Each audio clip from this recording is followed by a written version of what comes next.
राष्ट्रवादी Congress party के supremo Sharad Pawar ने शनिवार को संसद के मॉनसून सत्र से 2 दिन पहले प्रधानमंत्री नरेंद्र मोदी से मुलाकात की।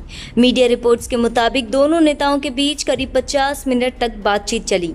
इस मुलाकात के बाद कई तरह की अटकलें लगाई गई हैं, लेकिन वास्तव में यह मुलाकात नए सहकारी कानून और सहकारिता मंत्रालय को लेकर हुई थी। TFI पर आपका स्वागत है। मैं महिमा पांडे आपको बताऊंगी कि आखिरकार पीएम मोदी और शरद पवार की मुलाकात के पीछे वास्तविक कारण क्या था।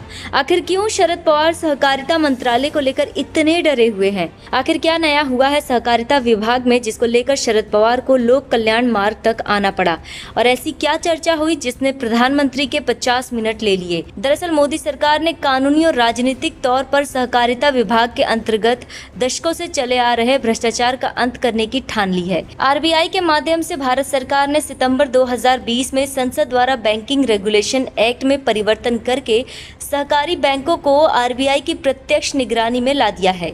संशोधित कानून RBI को संबंधित राज्य सरकार के साथ परामर्श के बाद सहकारी बैंकों के निदेशक मंडल को खत्म करने की शक्ति देता है। अर्थात RBI अब सहकारी बैंकों पर पूर्ण रूप से नियंत्रण रखेगा और इससे सहकारी बैंकों के निदेशक मंडल का महत्व खत्म हो जाएगा। गौर करने वाली बात यह है कि महाराष्ट्र के सहकारी बैंकों के निदेशक मंडल में ज्यादातर एनसीपी के नेता विराजमान हैं। इसमें शरद पवार से लेकर अजीत पवार तक शामिल है। आपको बता दें कि भारत के 1500 से अधिक शहरी सहकारी बैंकों में से लगभग 1/3 महाराष्ट्र में ही है। राज्य में 497 शहरी सहकारी बैंक और 31 जिला केंद्रीय सहकारी बैंक हैं, जिनकी कुल जमा राशि 2.93 लाख करोड़ रुपए है। ऐसे में इतनी बड़ी वित्तीय जिम्मेदारी पर एनसीपी जैसी पार्टी का एकाधिकार होना कतई सही नहीं है। शरद पवार पर आरोप है कि वह स्वयं 25,000 करोड़ के सहकारी बैंक घोटाले में शामिल है, तो अन्य नेता भ्रष्टाचार में कितने लिप्त होंगे यह सोच से परे है। खैर, बात केवल सहकारी बैंकों तक सीमित नहीं रही। महाराष्ट्र में 2 लाख से ऊपर सहकारिता समितियां हैं और 50.5 मिलियन सदस्य इन समितियों से जुड़े हुए हैं। इसके अलावा चीनी सहकारी कारखाने, दूध सहकारी समितियां, बिजली करघे, शहरी और ग्रामीण गैर कृषि ऋण समितियां हैं। बताया जाता है कि महाराष्ट्र में करीब 150 विधायक इस सेक्टर पर अपना नियंत्रण जमाए बैठे हुए हैं। मुख्य तौर पर सहकारिता समितियों पर एनसीपी और कांग्रेस नेताओं का दबदबा रहा है।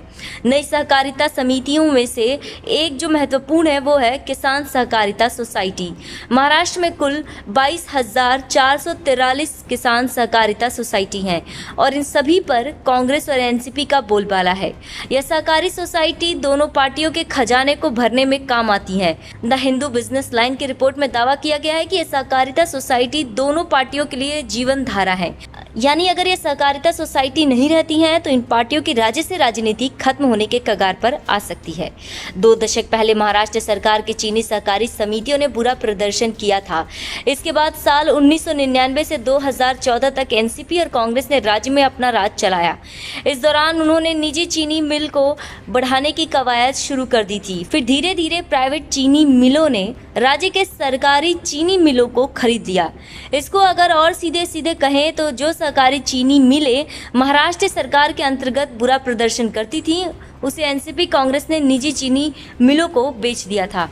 इसको लेकर एक गन्ना किसान ने कहा, यह आश्चर्य की बात है कि जो सहकारी चीनी मिलें खराब प्रदर्शन कर रही थी उन्होंने अचानक राजनेताओं द्वारा खरीदे जाने के बाद शानदार प्रदर्शन करना शुरू कर दिया। शरद पवार, जिन्होंने कई वर्षों तक राज्य के सहकारी क्षेत्र का नेतृत्व किया, उन्होंने एक स्थानीय मीडिया को एक साक्षात्कार में कहा कि उनके कई नेता अपने सहकारी संस्थानों की जांच के डर से सत्ताधारी पार्टी में शामिल हो गए हैं। ऐसे में ये समझना कोई रॉकेट साइंस नहीं रहा कि प्रधानमंत्री नरेंद्र मोदी ने अमित शाह को सहकारी मंत्रालय का दायित्व क्यों सौंपा है। सहकारिता मंत्रालय से अमित शाह का नाम जुड़ते ही भ्रष्टाचारियों के पसीने छूटने लगे हैं। हाल ही में शरद पवार ने इस मंत्रालय पर आपत्ति जताते हुए कहा था कि केंद्र को राज्य सरकार द्वारा तैयार किए गए कानून में हस्तक्षेप करने का कोई अधिकार नहीं है। शरद पवार के साथ ही कांग्रेस और लेफ्ट के नेताओं ने भी अमित शाह के सहकारिता मंत्रालय के खिलाफ आवाज उठाई है।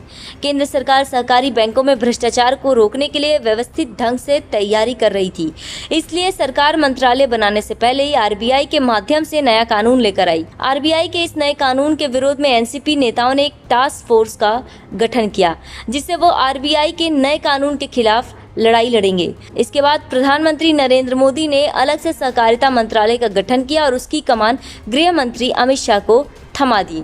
केंद्र सरकार द्वारा चली गई इस चाल ने एनसीपी सुप्रीमो शरद पवार को पस्त कर दिया है। ऐसे में यह स्पष्ट है कि अब सहकारी समितियों में चले आ रहे दशकों से घपलेबाजी पर पूर्ण विराम लग सकता है। सहकारी समितियों में चल रही दशकों से घपलेबाजी पर पूर्ण विराम लगते ही एनसीपी के राजनीतिक सफर पर भी विराम लगने के पूरे आसार हैं, क्योंकि एनसीपी अगर इंजन है तो सहकारी समितियां उसमें डीजल हैं। ऐसे में यह कहना गलत नहीं होगा कि एनसीपी पार्टी का अस्तित्व सहकारिता मंत्रालय पर टिका हुआ है। इसलिए यह अनुमान लगाया जा सकता है कि एनसीपी सुप्रीमो शरद पवार ने अपना राजनीतिक करियर बचाने के लिए प्रधानमंत्री नरेंद्र मोदी से मुलाकात की है।